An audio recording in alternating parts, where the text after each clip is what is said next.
Welcome back to the Science of Turning Back Time. I'm your host, Charmaine Shepherd. And today my guest is Carlos, a wellness coach and personal trainer who's got more than 35 years experience in helping people stay strong, healthy, and active. Today, his work focuses particularly on adults over the age of 50, helping them challenge the conventional idea of aging and maintain their strength, independence, and performance well into their 60s, 70s, 80s, and beyond. His philosophy is refreshingly practical, focus on what's possible, what's productive, and what will genuinely help us live and age well. I like that introduction. Just a little background as to how I got to work with the over 50 population. So I didn't start out looking to work with that niche. What I'm very proud of are the long-standing relationships that I've built with all of my clients, many for years and some for decades. And so my business just evolved to working with the over 50 population. So I've been able to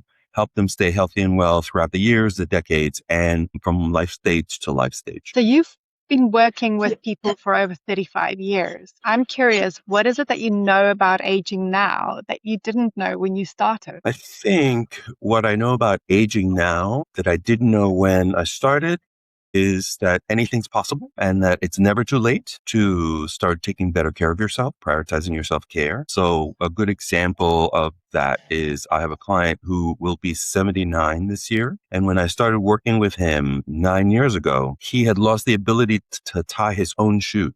I mean, think about that. You can't tie your own shoes. So his wife would get down on her knees and tie his shoes for him. And at one point she said to him, I want to grow old with you.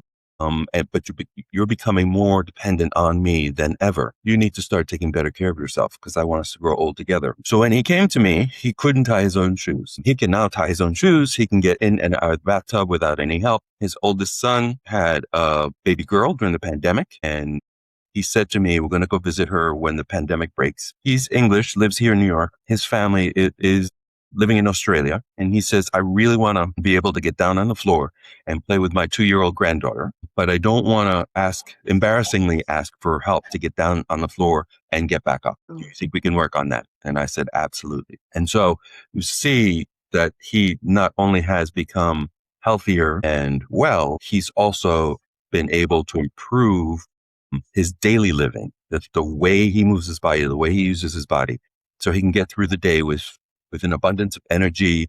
He's stronger.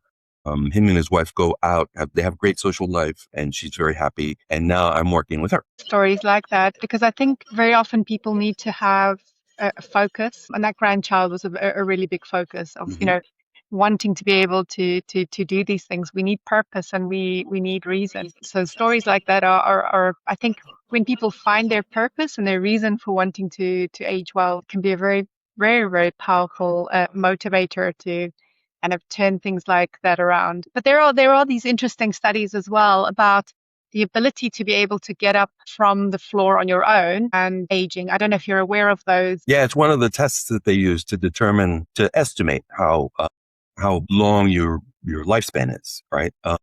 So we have the lifespan and we have the health span, right? And what we want is we want the lifespan and the health span to travel parallel paths for as long as possible. And that is a good predictor of not only how long we will live, but how well we will live. And so back to your point about finding purpose, I use the word why. Whenever someone says to me, how do I start working out? I always say, well, why do you want to start working out? What is it that's going to motivate you to continue over a long period of time to continue to take care of yourself? Mm-hmm. And so if you can you can dial down on that why will, what I call the well of motivation. You can always go back to that well when your motivation fails you, when your willpower fails you, when your discipline fails you.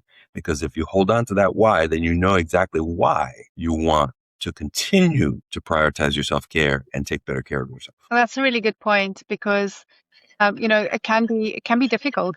Making change is difficult. It isn't always easy. We know what we should be doing and what we need to do, but actually doing it is a different thing. And and I think we'll talk a little bit about your approach with how to build habits. But I think that's a really important element, is being able to anchor back into why you're doing it. Yes, absolutely. To be able to keep that motivation. Yeah, because what I like to do is I like to motivate my clients with the long-term view, right? You're doing this, yes, because you have a specific goal in mind and you want to be healthier and you want to be well, but you also want to be able to do that for the long term, right? Because that's what's going to give you the quality of life that you're looking for once you attain those early goals. Lost your sound there. Can you hear me? I just lost your sound there for a minute. Can you just repeat what you said? Sure. What I like to instill in my clients' minds are the long-term view, right? So yes, you have specific goals that'll get you started, but what you're looking for is not only to be healthy and well now in this moment, but for the long term, right? So the quality of your life improves as well as your health and well-being. Yeah, that's a really good point. You've had clients stay with you through different decades of their life, and I think that it's that length of experience that's really interesting. And in some ways, you've kind of aged with your client group as well. I think this big focus that you have now on health span and aging well, probably in some ways you're doing some of this for yourself. Would you say that? Yeah, it's one of the things that I used to say that I practice what I preach. Now I preach what I practice, right? So I flipped it because I've been able not only to help my clients live healthy and well for decades, but I've also done it myself, right? So I'm now in my 60s and I'm in better shape than many of my peers and even some younger members of our society. And so I always use that as a way to get people to embrace the idea that you can do this, you can change, you can instill positive, healthy habits into your daily life over the long term. Because I am a prime example of that. Yeah.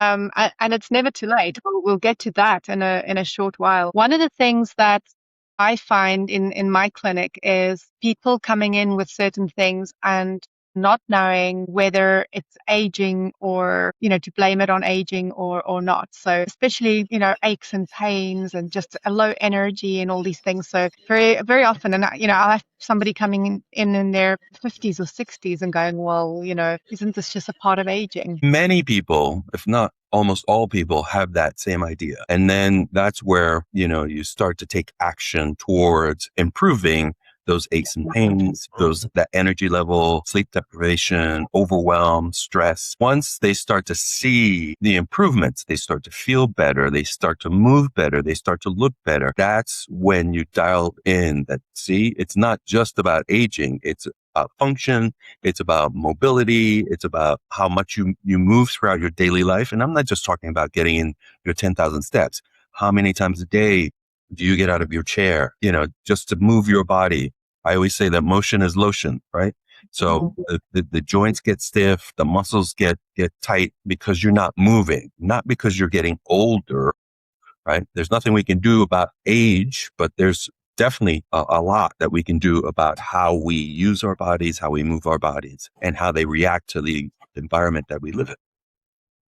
So you've worked with a lot of people. Have you ever had a client completely change your mind about what's possible at a certain age?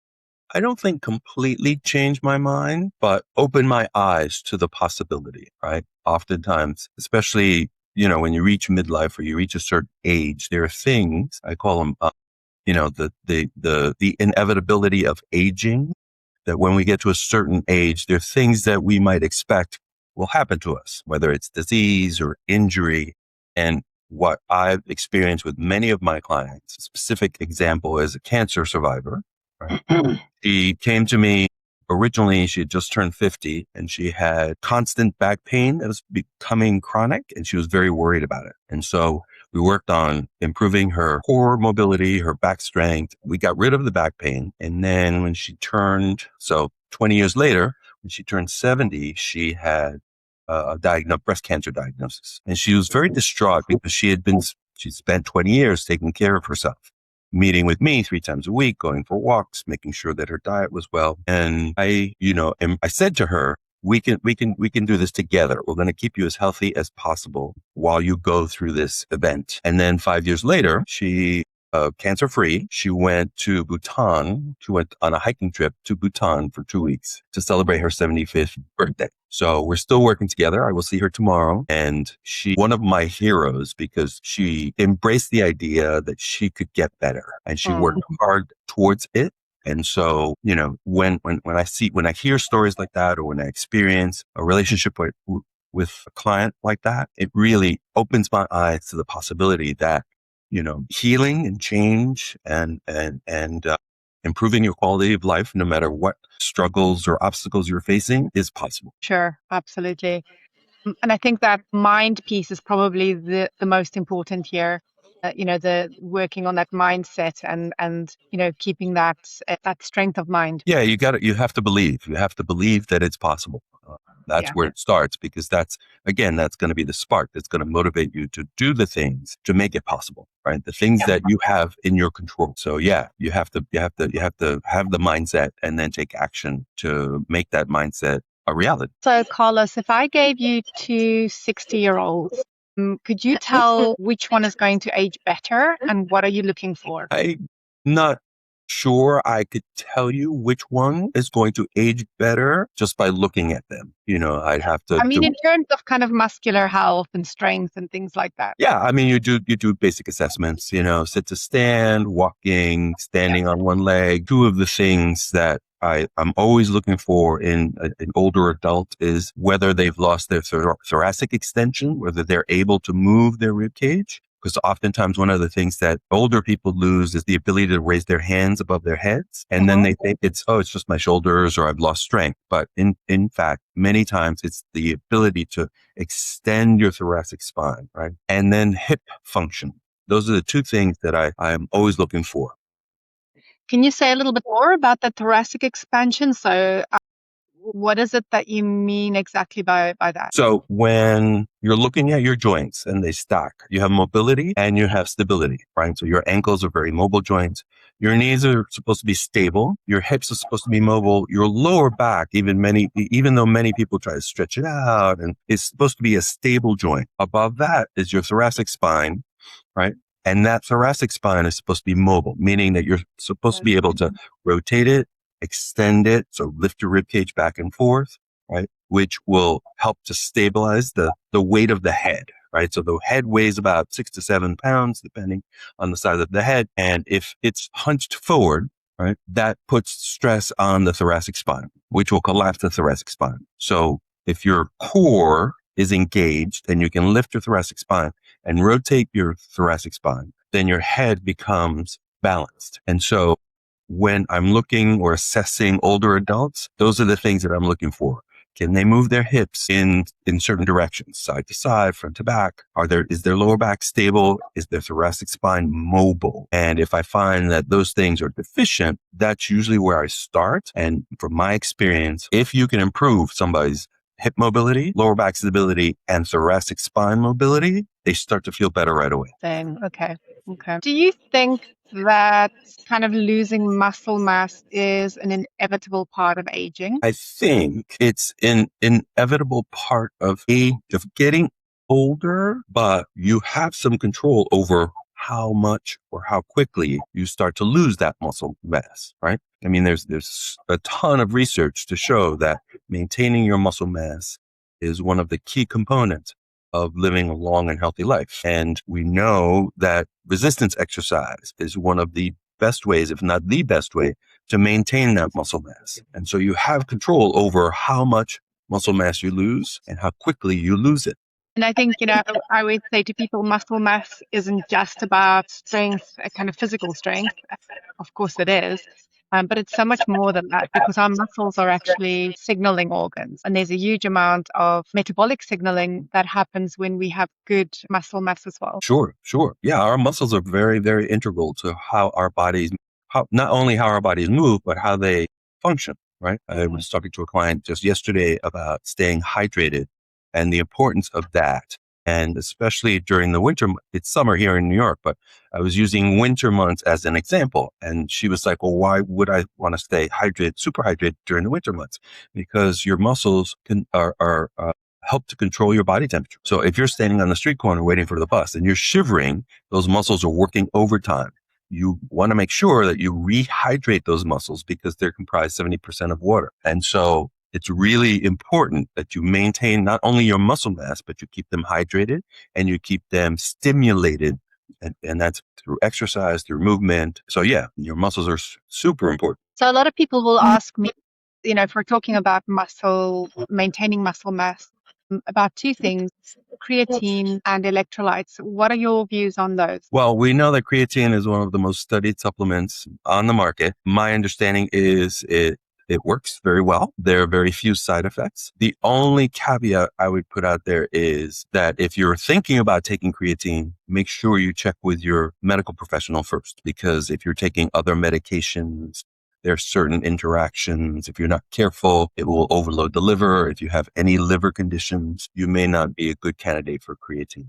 As far as electrolytes, I don't know, unless you're an elite athlete or you're working out super intensely, I don't really think that most of us need to replenish our electrolytes with, let's say, an electrolyte drink, Gatorade or something like that. Mm-hmm. I think just staying hydrated will be sufficient in order to maintain, right? Most of us have lots of salt in our diet, so we don't have to worry so much about salt. If you're deficient in certain minerals, those can be replaced.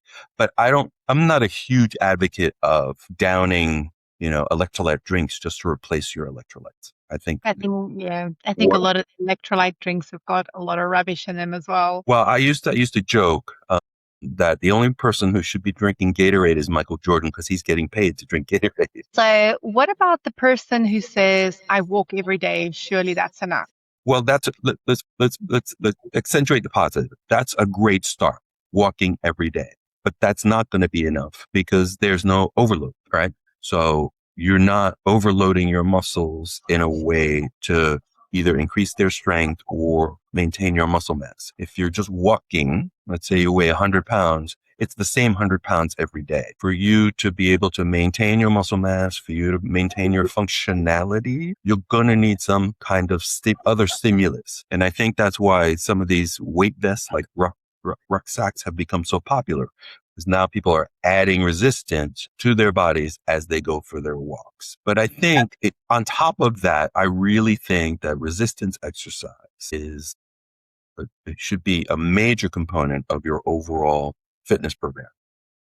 So just go on, sorry.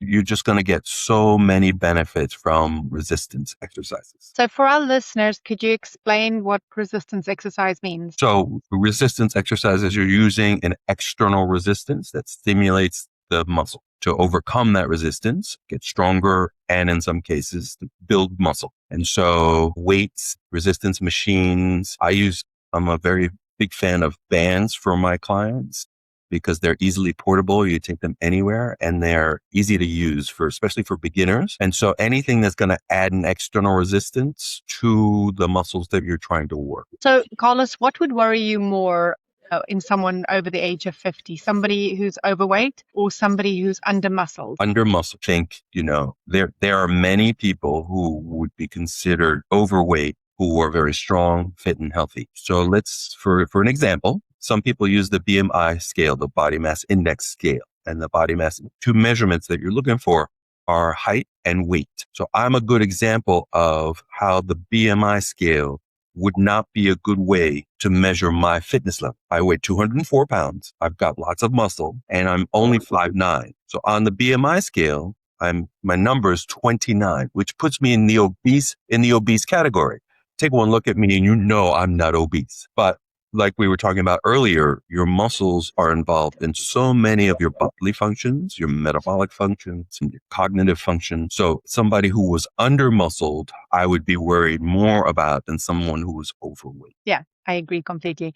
There's some interesting studies done around muscle strength in the legs and cognitive function. Mm-hmm. Have you come across those? Yes. Yeah. Yeah, I mean, when you think about the muscles that you have in your legs and your lower body, they're very big and they're involved in almost every single function, your waking function, right? So you take the glutes, for example, right?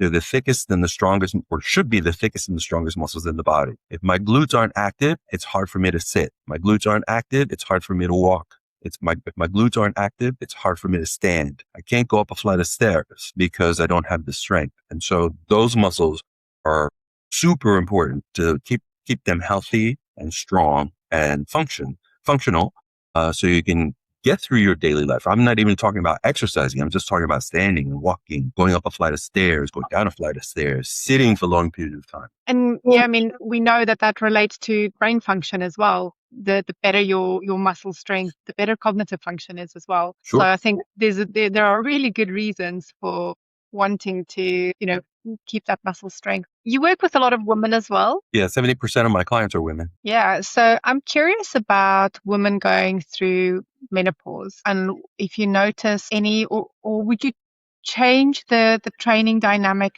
for women as they're going through that transition?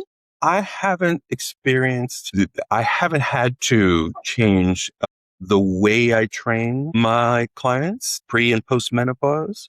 What I need to be careful of, though, is especially postmenopausal women, is if they've been diagnosed with osteoporosis or osteopenia, because then we have to be careful with how we overload or load the bones, right? And so that would be the only change that I would make. Not that I do lots of spinal flexion, forward spinal flexion, but if a client comes to me, if one of my clients comes to me and says, I've been diagnosed with osteopenia or osteoporosis, then I'm super, super vigilant about making sure that we're stabilizing the spine during every single exercise. We're overloading the muscles in a specific way. So lots of standing up exercises. So the spine is always being loaded and those muscles are being activated. So that would be the only change that I would make, or I've had to make. No, that's good. Can I ask you about balance? Because balance is a really important thing as well as we're getting older. What do you find in the people that you work with relating to balance and the way in which they're aging? Had issues with balance and my clients because I do a lot of single leg work and exercises that force you to balance. A good example is a split squat, right? Where one leg is in front of the other, but the back leg, you're on the ball of the foot. So there's a lot of balance components. There's a huge balance component involved in that exercise. And you're trying to control your body up and down, right? As you're holding a weight, let's say, for instance. So one of my favorite exercises is a split squat with a one arm shoulder press, right? So you're holding the weight up above your head as you go up and down with your legs. So being loaded on one side, which forces the other side to contract to prevent you from falling over. And then you're in movement, going up and down. Other exercises that I like to do are deceleration exercises, where you're controlling the movement of your body. I tell all my clients, we all will trip, but we don't necessarily have to fall. But if we do fall, we want to be able to control the negative effects of that fall. And so one of the things that I like to do with many of my clients is deceleration exercises. How do you decelerate your body in movement? So we do lots of side-to-side stuff, stabilizing the spine in an upright position. We do forward stuff, stabilizing the spine in an upright position while you're being, I love this word, while you're being perturbed in one direction. So, a Pavlov press, which is where you're holding a cable or a band and you're pushing forward while you're in movement. How do you keep your body in an upright position when you're being rotated in the other direction? So I like to do balance exercises like that, where there are multiple components, where there's movement, there's balance, and there's resistance. What about, hold on a sec, let me think. Yes, grip strength. We hear a lot of talk about grip strength being described as a marker of longevity. Is it enough to just start squeezing tennis balls? So the question, I think, is, will grip strength make a difference in terms of health span, or is it more just an indicator of muscle function as in general? Do you understand what I'm saying? Yeah, I think it's both, right? I mean, think about, being able to open up a jar when you're 70, right? If you can't do that, right, that's grip strength. Being able to open up a refrigerator because you can't grip the handle and you don't have enough muscle to pull that handle, opening up a door, moving a doorknob. So all of those things, carrying a suitcase, if you travel, all of those things involve grip strength. And so if you don't have grip strength or you don't have enough strength in your grip, that will affect your quality of life. Sure. You've talked a lot about, working with patients your clients over a long period of time. But for people who are maybe in their 70s, having never lifted weights before, can you say a little bit about starting later in life, what your experience with that is? Sure. The client that I was talking about earlier, who had just turned 70 and had lost the ability to tie his own shoes, was never a physical person. Even as a youth, he was never comfortable in his body. And now I see him 3 times a week. And I don't know if you've ever been on a New York City subway, which involves lots of balance, right?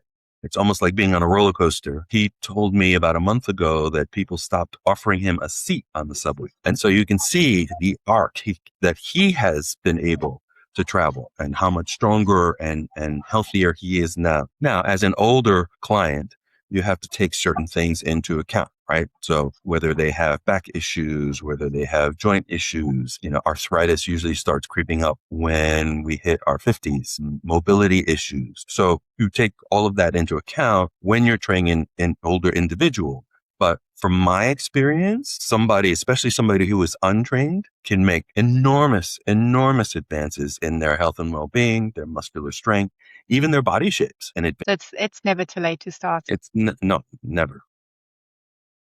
So, Carlos, there's a lot of stuff out there on the internet, Instagram, TikTok. Are there any fitness trends that make you roll your eyes? So I'm going to answer this in a broad way, right? So I'm not a huge fan of transformations, makeovers, I'm much more into the sustained over a long period of time way to approach your health and well-being. So those trainers that promote 30 pounds in 30 days, 6-pack abs in 6 weeks, those are the kind of trainers that get under my skin, because I've been doing this a long time. I've seen, trends come and go. And the one thing that I have learned is you keep it simple, you keep it functional, and that's how you improve over the long term. And so these quick fixes that are being promoted by, fitness influencers on the internet about, you can look just like me if you do exactly what I do for 30 days. It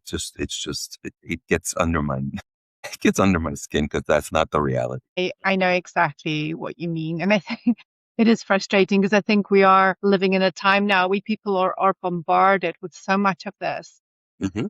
And I think sometimes they don't even know where to start. And, it's easy to get drawn into these things. But I like what you're saying is just, going simple, going back to the basics, consistency in your training as well. Well, here's the thing, right? So you have to look at it this way. So we've made enormous advances in fitness equipment and fitness programs and these new fancy gyms. So when I started in this business, a treadmill only had 2 adjustments: speed and incline. That was it, just those 2. Now the treadmill practically does the exercise for you, right? The only thing you have to do is press start. But what hasn't changed is the human being. Our bones are still the same. Our muscles are still the same. They work the same.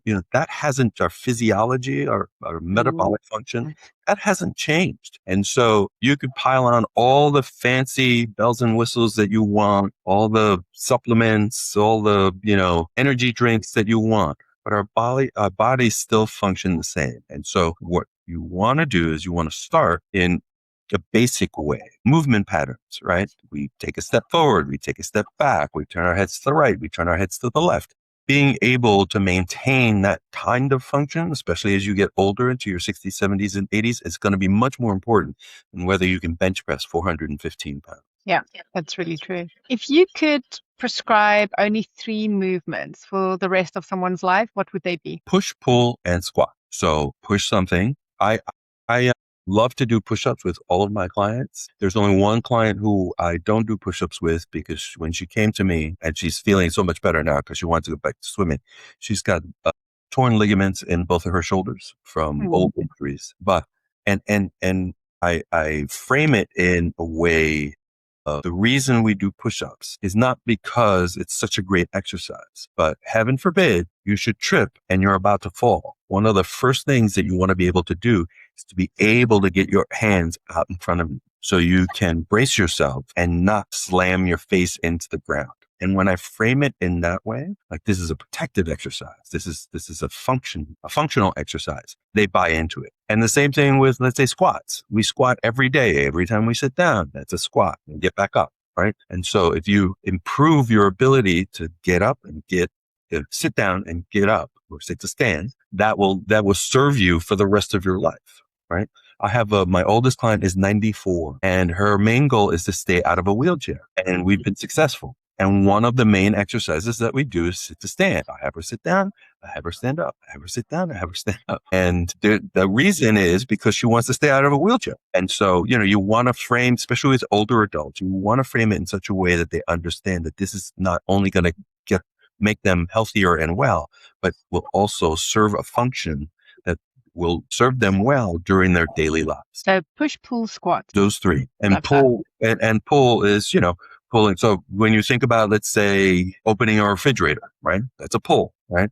You strengthen your back muscles, you strengthen your arm muscles, you'll be able to open up that refrigerator for the rest of your life without asking somebody to help you. And one of my favorite exercises is called the archer's pull, where you're pushing with one hand while you're pulling with the other, as if you were an archer. And I always use the example of trying to open up a fridge. And when you frame it in ways that people understand, they buy in. So I'm just listening to this, and I think for someone who's 55 listening to this going like, oh, that's decades away.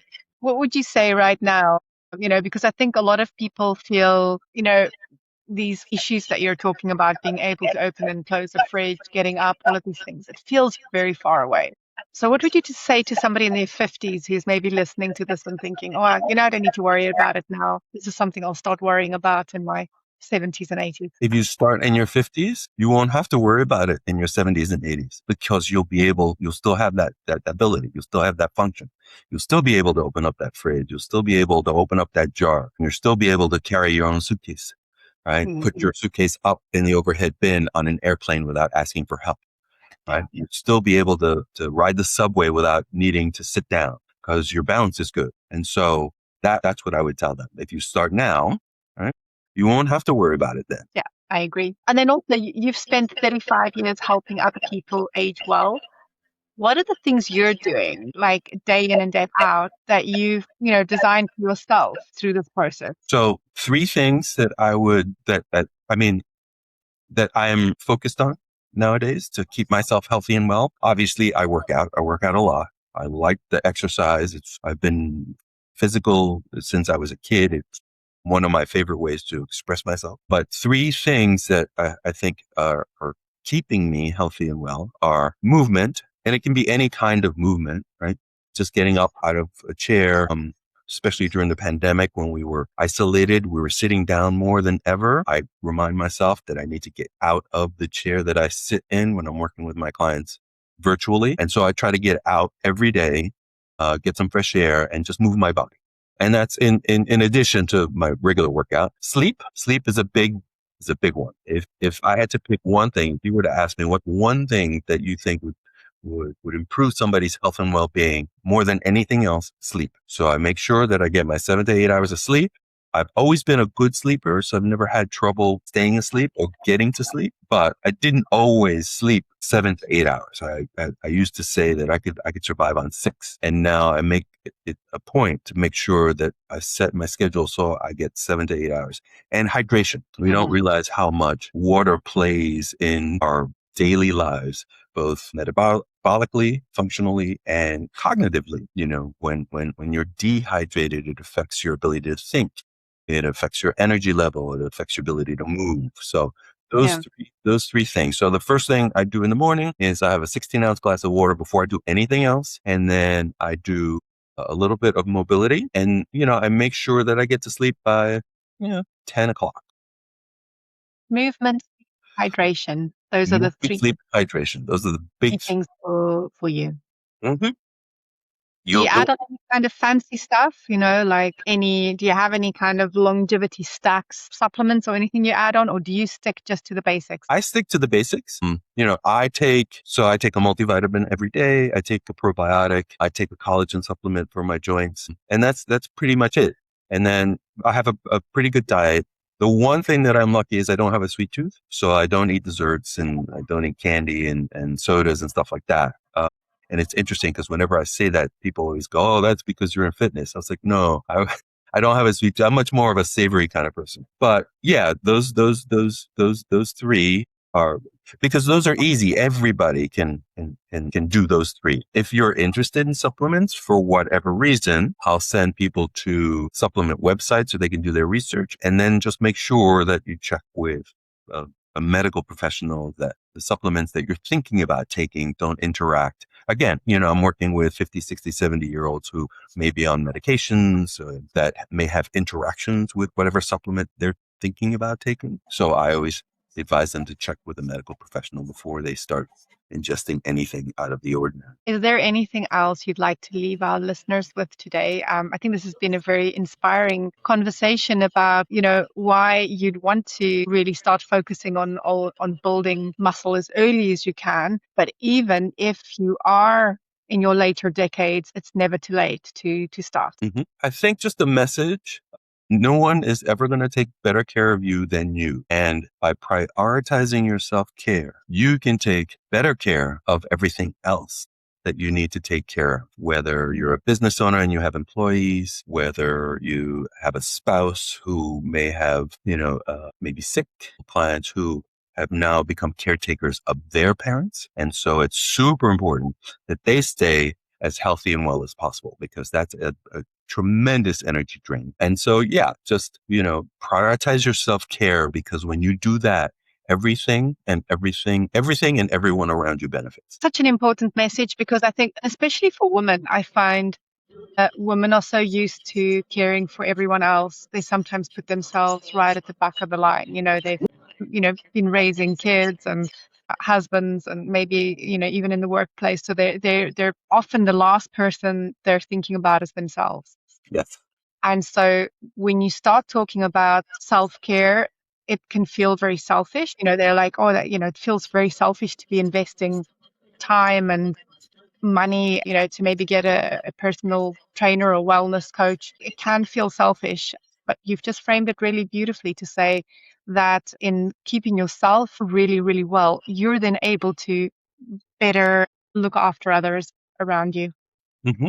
Yeah. And if you're feeling that way, if you're feeling like taking better care of yourself is a selfish thing to do, what I always advise is make it public. And what I mean by that is tell your spouse, tell your children, tell your employees, tell your coworkers that you're taking better care of yourself, or that you want to take better care of yourself so you can take better care of them. And oftentimes what will happen is they'll keep you accountable. They'll become your cheerleaders. And in some cases, they'll join you. You'll see my wife is starting to work out. I need to start working out. And again, to go back to my 70-year-old client who didn't have any experience with working out or taking better care of themselves.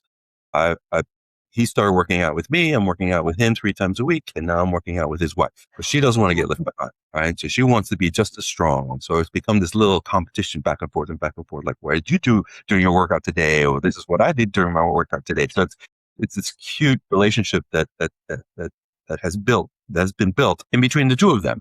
And so, yeah, if you're feeling that taking better care of yourself is a selfish thing to do, then make it public. Tell everybody in your environment, in your world, that you're taking better care of yourself, because you want to be able to take better care of them. Make it public. I think that's probably the best piece of advice that's come out of today, is that making it public. And I can see how doing that, means the people around you they're going to want to root for you, right? They're going to want to help you succeed.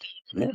And so, it's that, like you say, it's the element of accountability, but also just getting that support. And I think very often it flips that feeling of, I'm selfish in doing this, when you see that your kids or your partner is saying, hey, I get it that you look after you. It's almost like getting some permission to do that as well. I think it's fantastic. Yeah. Carlos, thank you so much for your time. If people want to connect with you, how can they do that?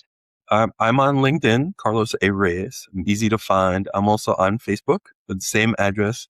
And I have a Facebook group that's called Ageless Performers Forever. Ageless Performance Forever.